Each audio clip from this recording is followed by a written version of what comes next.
이 불길한 소리는 뭐죠? 발밑에서 땅이 흔들리나요? 잠깐, 제 배에서 나는 소리인가요?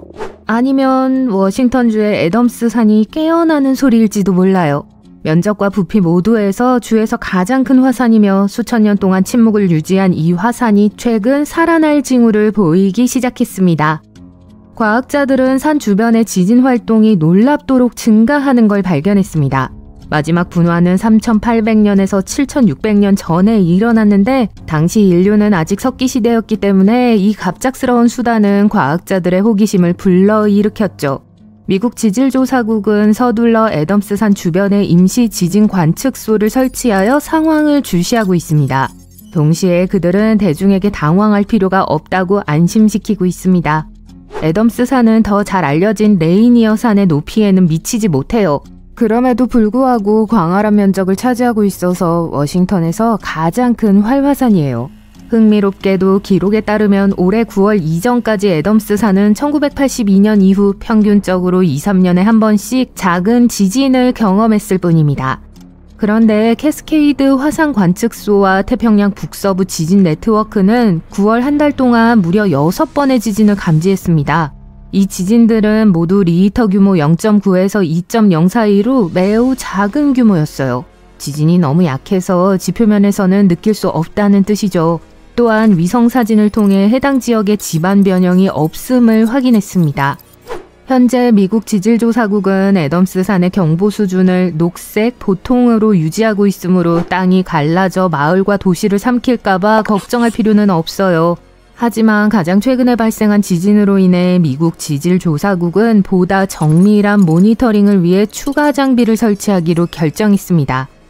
이러한 광범위한 네트워크는 과학자들이 아주 작은 지진도 감지할 수 있도록 도와주어 애덤스 산 아래에서 무슨 일이 일어나고 있는지 이해하는 데 도움이 될 거예요. 이 추가 장비는 최근의 활동이 향후 폭발의 신호인지 아니면 단순한 이상 징후인지도 밝혀낼 수 있어요. 만약 애덤스 산이 결국 분화한다면 세인트 헬렌스 산처럼 폭발적인 분화보다는 느리게 움직이는 용암 흐름을 만들어낼 가능성이 높습니다.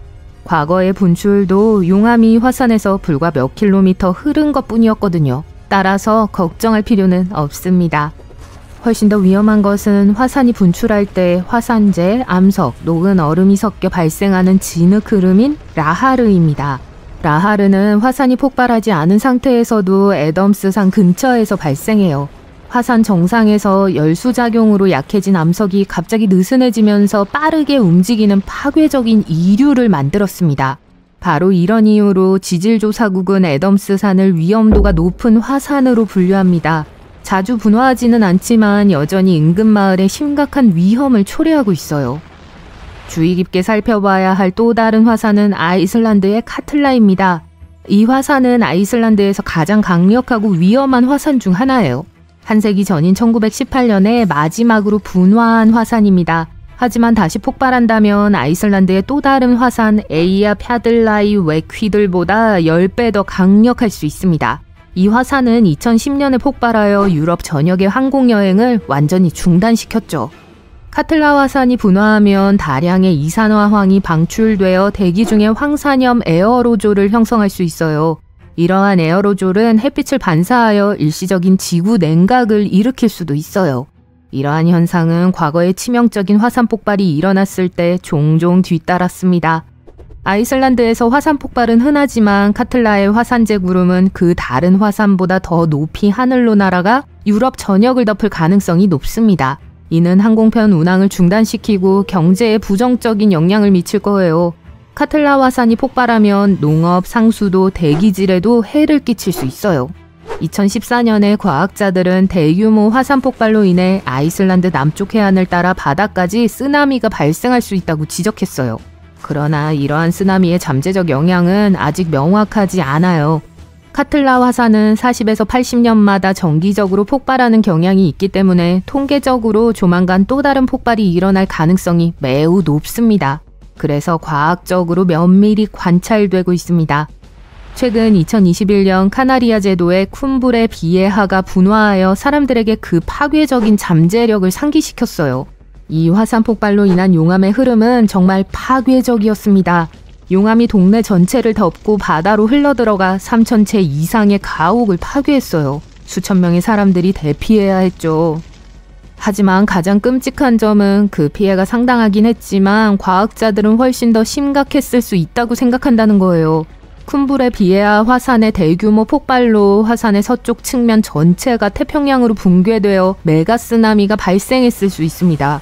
이 가상의 쓰나미는 잠재적으로 수백 또는 수천 미터 높이의 파도를 일으켰을 수 있어요. 미국과 유럽의 일부 지역을 포함한 대서양 유역의 해안선을 침수시킬 수 있었죠. 다행히도 최근 연구에 따르면 그 정도 규모의 붕괴는 일어나지 않을 것이라고 해요. 거대 쓰나미가 발생할 가능성은 낮지만 과학자들은 여전히 광범위한 피해가 발생할 가능성이 있기 때문에 분화 가능성에 대비하는 것이 현명하다고 생각해요. 이 화산에서 발생하는 용암의 흐름은 광범위하고 인명과 섬의 기반시설 모두에 위험할 수 있습니다. 에콰도르 여행을 하기로 하셨다면 이 나라에서 가장 활동적인 활화산 중 하나인 코토팍시를 조심하세요. 이 화산은 2022년부터 작은 분출로 요동치고 있습니다. 비교적 작은 규모의 분화였지만 코토팍시는 대규모 분화 가능성이 매우 높아 과학자들이 긴장을 늦추지 않고 있습니다. 코토팍시가 대규모로 폭발하면 높이 19km가 넘는 거대한 화산재 구름이 만들어져 인근 지역 약 20만 명의 생명을 위협할 수 있어요.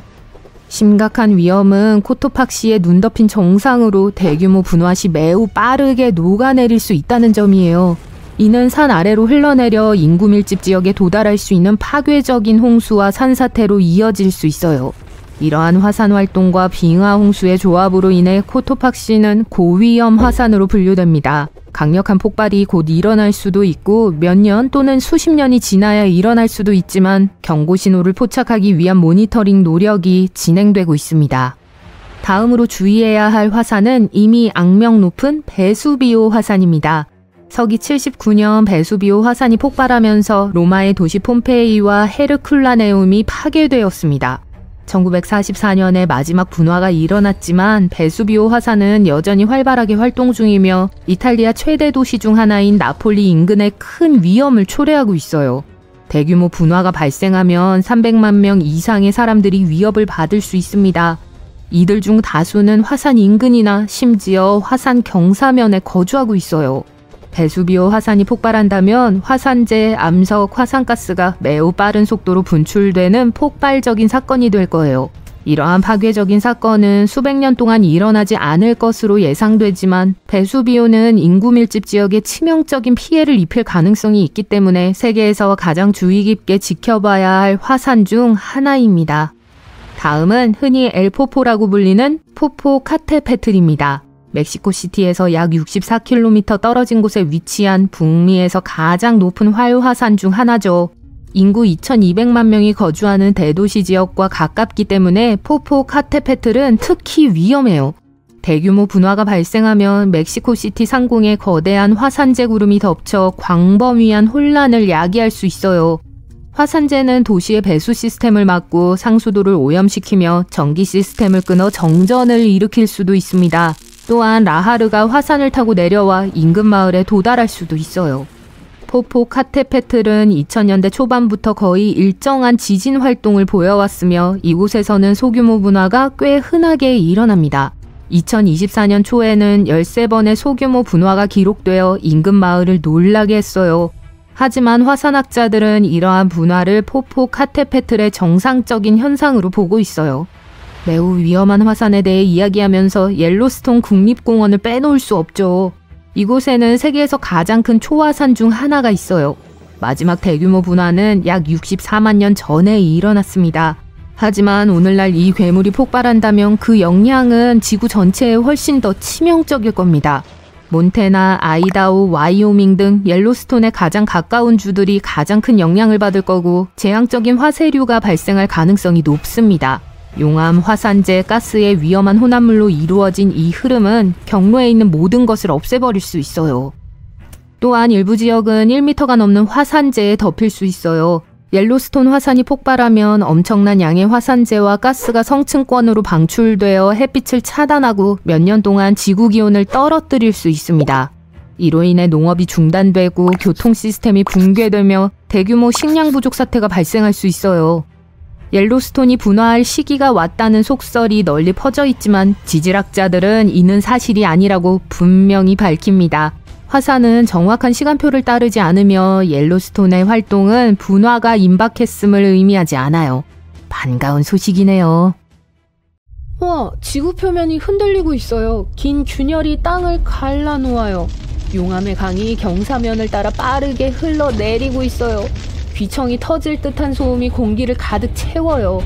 바위와 다른 잔해들이 높이 날아오르고 있어요.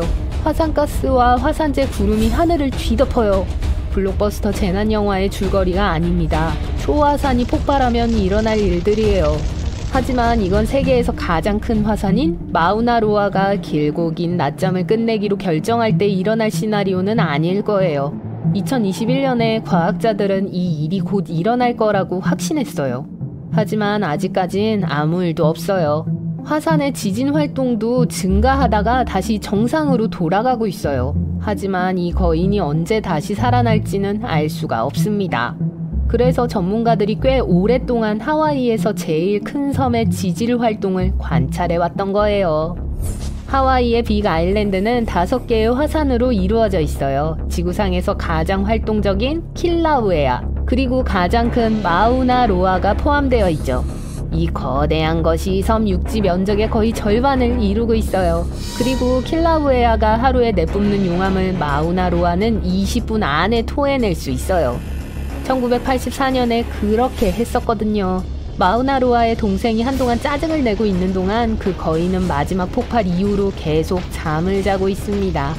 하지만 아주 최근에 하와이 화산 관측소는 마우나로아 아래에서 200개 이상의 작은 지진을 기록했습니다. 아마 밑에 마그마의 흐름이 증가했다는 걸 의미할 거예요. 잘 잤니? 화산이 깨어나고 있을지도 몰라요. 아니면 말고요. 만약 갑자기 마우나로아가 폭발한다면 용암류는 몇 시간 만에 바다와 캡틴쿡과 같은 인구가 아주 많고 관광객이 많은 곳에 아주 빠르게 도달할 수 있어요. 1984년 마지막으로 화산이 폭발했을 때 용암은 섬의 반대편이 있는 힐로 외곽까지 도달했습니다. 거긴 하와이 대학 캠퍼스가 있는 곳이에요. 다행히도 사람들은 재난에 대비하기 위해 몇 주 동안 경고를 받아왔어요. 요즘 현지인들은 서류와 돈이 든 아주 중요한 물건들이 준비되어 있는 비상 대피용 가방을 가지고 있습니다. 이런 예방 조치는 긴급 대피 시 유용해요. 비록 대부분의 마우나로아 분출이 지금까지는 정상 지역에만 영향을 미쳤지만 그중 몇몇은 용암을 바다에까지 흘려보냈어요. 그리고 다음 폭발은 얼마나 강할지 알 수 없어요. 그럼 지구에서 제일 높은 산은 뭐죠? 에베레스트 산이라고요? 상황에 따라 달라요. 해저에서 정상까지 마우나로아가 유명한 히말라야 봉우리보다 300m 더 높아요. 화산이 너무 커서 말 그대로 깔고 있는 태평양판이 그 무게에 푹 꺼져 있어요. 과학자들은 이 화산 괴물이 폭발할 때 단위당 나오는 용암의 양이 생명을 위협할 거라고 했어요. 기록된 역사 동안 마우나로아는 거의 6년마다 정기적으로 분화하고 있어요. 그리고 화산의 마지막 폭발이 약 40년 전에 일어났지만 과학자들은 다시 일어날 거라고 확신하고 있어요. 자, 제가 처음에 보여드렸던 장면 기억나세요? 안심하셔도 돼요. 마우나로아에서 그런 일은 일어나지 않을 거예요. 문제는 마우나로아를 포함한 빅 아일랜드 화산들은 그렇게 불안하지 않다는 거예요. 순상 화산이기 때문인데요. 이 화산들은 높이가 그리 높지 않고 땅에 평평하게 놓인 전사의 방패를 닮아서 그런 이름이 붙여졌어요. 순상 화산은 아주 유동적인 용암에 의해 형성됩니다.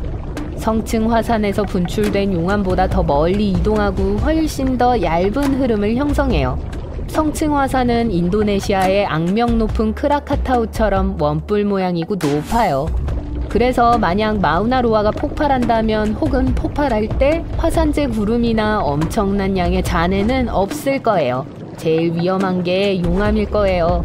마우나로아는 순상화산이기 때문에 용암이 매우 유동적이고 부피가 커서 멀리 그리고 빠르게 흐를 수 있어요. 이론상의 분출 지도를 사용해 하와이 화산 관측소 전문가들은 용암류가 흐를 가능성이 있는 표를 만들었습니다. 지진이 높은 비율로 모이는 것에 대해 약간 걱정하고 있어요. 용암이 표면 아래로 이동하고 있다는 걸 의미하거든요. 하루에 500에서 600번의 지진은 경계태세를 강화해야 하는 심각한 이유입니다. 반면 반드시 재앙이나 불가피한 폭발을 의미하는 건 아니에요. 약 10년 전 동시에 발생한 여러 지진은 마우나로아 밑에 무슨 일이 일어나고 있다는 신호를 보냈어요. 하지만 폭발은 일어나지 않았어요. 대신 화산 절반이 남쪽으로 약간 이동했어요. 이런 식으로 표면 아래에 머물 수 있는 충분한 공간을 만들어서 아마 마그마에게 더 많은 공간을 만들어 주었을 거예요. 이제 영상 시작 부분에서 보았던 재앙적인 폭발로 돌아가 볼게요. 이건 초화산이 폭발하면 종종 일어나는 일이에요. 이 화산들은 기록된 가장 큰 수치인 화산 폭발 지수 8로 적어도 한 번은 폭발한 적이 있는 화산이에요. 초화산은 원뿔이 전혀 없고 종종 아주 커요. 칼데라를 남기면서 한때 불타오른 전형적인 거대한 마그마 챔버의 잔해이기 때문이죠. 이건 주로 뜨거운 곳에서 발견되어 초화산은 초특급 분화를 일으킬 수 있어요. 그리고 초특급 분화가 일어나면 1000입방킬로미터 이상의 재, 녹은 바위, 뜨거운 가스를 공중으로 불어 올려요. 다시 말해 4번의 초특급 분화가 그랜드 캐니언을 넘치도록 채울 수 있다는 거예요. 초화산은 거대한 양의 타는 듯이 뜨거운 마그마가 깊은 지하에서 탈출하려고 할 때 형성됩니다. 이 마그마는 지표면 가까이까지 올라오지만 지각은 뚫지 못해요.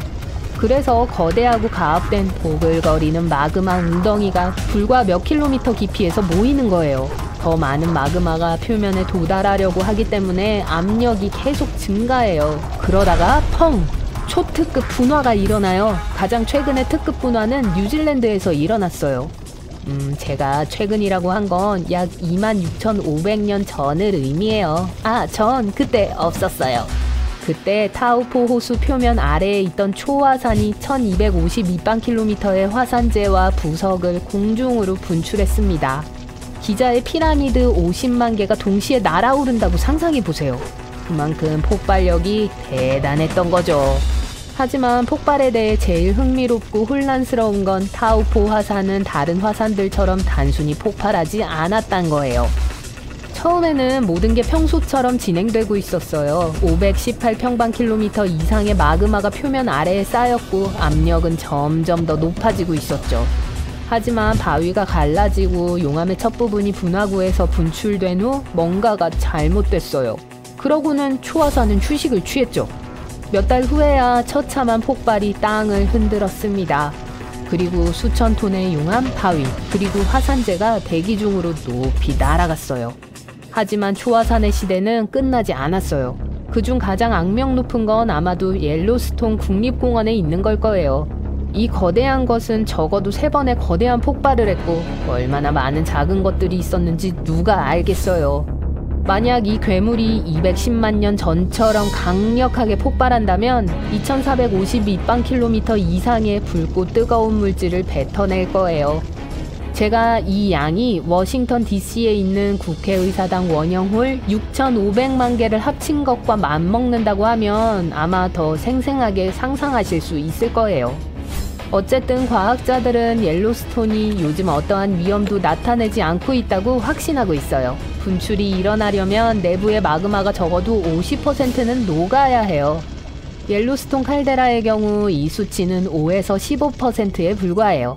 하지만 물론 옐로스톤이 지구상의 유일한 초화산은 아닙니다. 여러분이 이미 아는 뉴질랜드의 타우포, 일본의 아이라 칼데라, 캘리포니아의 롱밸리, 인도네시아의 토바, 이 중 어느 것이라도 언젠가 초특급 분화를 일으킬 수 있어요. 또 한 번도 초특급 분출을 일으키지 않아 아직 그 이름에 부응하지 못한 소위 초화산들도 몇 개 있어요. 예를 들어 1883년 인도네시아의 크라카타우 화산이 폭발했어요. 화산 폭발의 힘이 화산의 벽을 찢어 열었죠. 그리고 차가운 바닷물이 녹은 내부로 밀려 들어갔어요. 온도 차이로 화산은 귀청이 터질 듯한 폭발음과 함께 폭발했습니다. 분명 3218km 떨어진 호주에서도 들렸을 거예요. 이 폭발음은 역사상 가장 큰 소리라는 타이틀을 얻었습니다. 그런데 비록 이 사건의 결과는 정말로 재앙적이었지만 초특급 분화로 불릴 만큼 강력하지는 않은 걸로 드러났어요.